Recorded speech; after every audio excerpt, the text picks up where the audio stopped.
बिस्मिल्लाहिर्रहमानिर्रहीम। गर्दन के पिछले हिस्से में खिंचाव का होना, ये वाला हिस्सा खिंचा रहता है, इसकी क्या वजह हो सकती? बहुत सारी वजूहात हैं। उनमें से एक वजह तो ये है कि आपका जिस्म जो सा है उसके अंदर ब्लड प्रेशर, शुगर और कुछ और असाबी कमज़ोरियाँ मौजूद हैं, जिसके नतीजे में ज़रा ज़्यादा आसानी से हुआ है।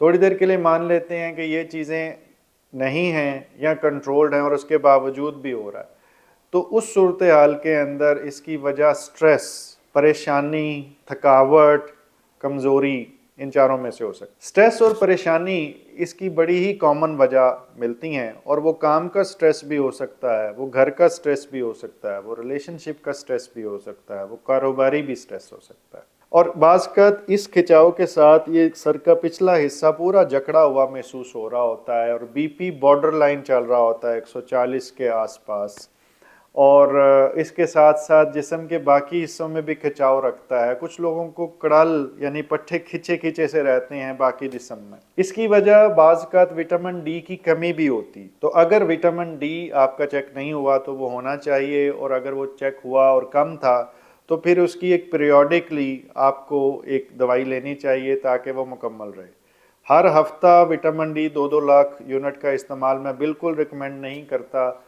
इसका इस्तेमाल थोड़ा सा ठंडा करके, जिसे हम कहते हैं, इस्तेमाल करना चाहिए। इतना ज़्यादा इस्तेमाल, ठंडे से मुराद ये नहीं, मैं फ्रिज की नहीं बात कर रहा, मैं ये बात कर रहा हूँ कि हर हफ्ते ज़्यादा सारी डोज लेना, इससे ये फ़ायदा नहीं होगा।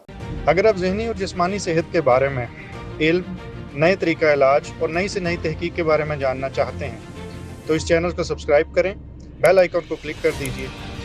अगर वीडियो में कुछ अच्छा लगे तो लाइक एंड शेयर करें ताकि ये इल्म दूसरों तक पहुंच सके। ज़्यादा विटामिन डी से कैल्शियम भी ज़्यादा हो सकता है, और उसके नतीजे में गुर्दे में पथरियाँ भी बढ़ सकती हैं। ज़्यादा विटामिन डी से कैल्शियम बढ़ता है, और कैल्शियम भी बीपी का बाइस बन सकता है।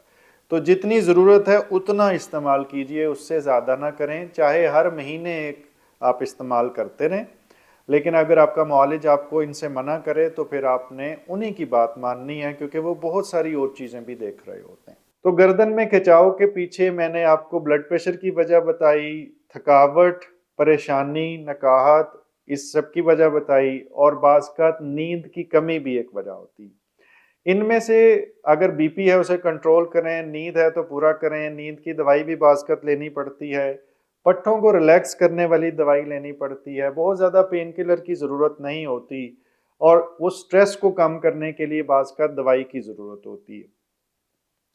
एक एक्सरसाइज भी इसमें बहुत काम आती है, जिसको हम स्ट्रेचिंग एक्सरसाइज करते हैं, जिसमें गर्दन को तीनों तरफ घुमाना, आगे की तरफ करना, फुल पीछे करना, और बाकी जिस्म को भी स्ट्रेच देना।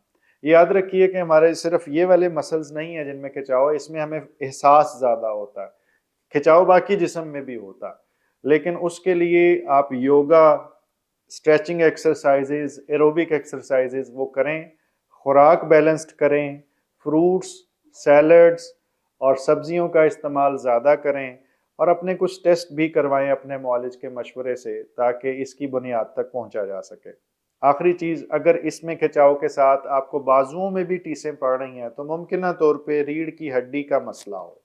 उस सूरत के अंदर रीढ़ की हड्डी का, गर्दन का एक्सरे भी करवाना पड़ सकता है, और वहाँ से पता चलता है कि क्या अलाइनमेंट में या असाब के ऊपर प्रेशर का कोई मसला तो नहीं है। उसका इलाज एक डिफरेंट अंदाज से किया जाता है, उसकी एक्सरसाइजेज, दवाइयाँ और ऑर्थोपेडिक की ओपिनियन, वो एक अलग डायमेंशन। अल्लाह ताला आपको मुकम्मल ज़िंदगी दे और दूसरों की ज़िंदगी मुकम्मल करने का शर्फ अता करे। शुक्रिया।